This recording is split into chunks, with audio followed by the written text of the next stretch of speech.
začiatkoch pivovarníctva medzi domavaričmi bolo množstvo žien. V týchto časoch bolo pivo zdrojom výživy. Väčšina ľudí si našla spôsob, ako ho uvariť doma, čím si vlastne vyrábali náhradu za znečistenú vodu. V roku 1587 bolo uvarené prvé pivo v kolónii Sira Waltera Raleighena vo Viedni. Určite ste počuli príbeh o pútnikoch, ktorí sa museli vylodiť v Plymouthe, kde im došlo pivo.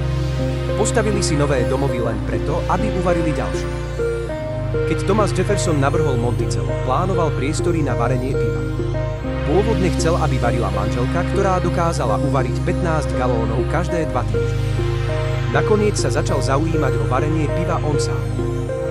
Pivo bolo súčasťou života aj v Mount Vernon, panstve Georgea Washingtona. Vnuk Marty Washingtonovej si všimol, že George často pije domáci nápoj pri večeri. Dokonca zanechal recept na pivo, ktoré sa má pripraviť pre deti a služobníctvo. Keby nebolo prohibície, asi by sme nespoznali sladové sirupy.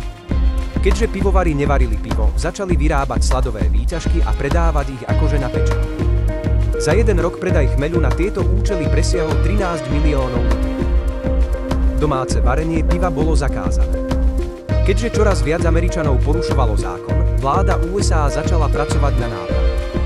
Nakoniec prezident Jimmy Carter legalizoval varenie piva pre Američanov starších 21 rokov. Charlie Papazian v roku 1978 založil Americkú asociáciu domácich pivárov. Neskôr sa spojila s Domavaričskou asociáciou. V roku 1984 Papazian predstavil prvé vydanie svojej knihy The Complete Joy of Homebrewing.